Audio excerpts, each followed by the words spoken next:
So we ran basically a sprint process. Okay. And I think you've probably been exposed to stuff like this, but it basically starts with brainstorming and then pitching and then consolidating and prioritizing. Okay. So I first said, like, everybody for the next one of these, the first meeting, just write down everything that you think is broken or that you want to fix. This is better when I do this with people who don't work at the same company as me, because then I can say, oh, that must be tough. You have all these problems. Yeah. But now these are problems that are internal. I can't pretend that they don't exist. Yeah. So you're making this hard for me. I know. So you're like, I can see your anxiety level just like rising as like you imagine how many cells were in that spreadsheet.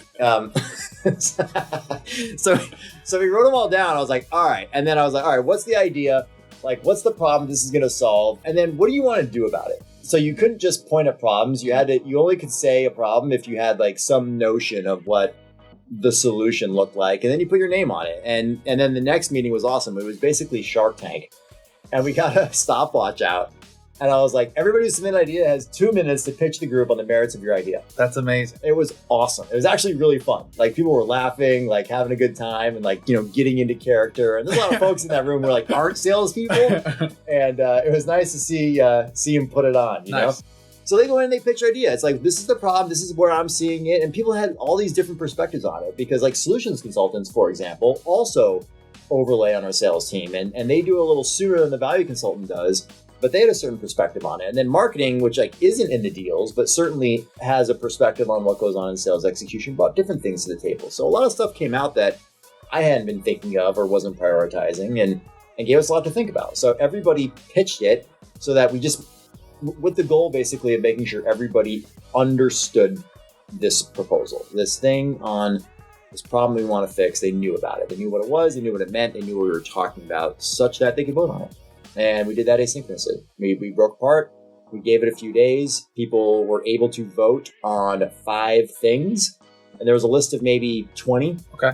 So they picked their top 5. We then scored those, tallied them up, and said, okay, just based on the voting, this is what the implied priority list is.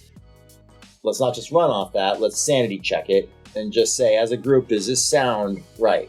Or does this crazy? So we then added like kind of editorialized, to make sure we got to the right place. And when I'm one of those people and I'm placing my vote, am I voting for the thing that I think is the biggest blocker for us today? Am I voting for the thing that I think is going to have the biggest yield as an idea?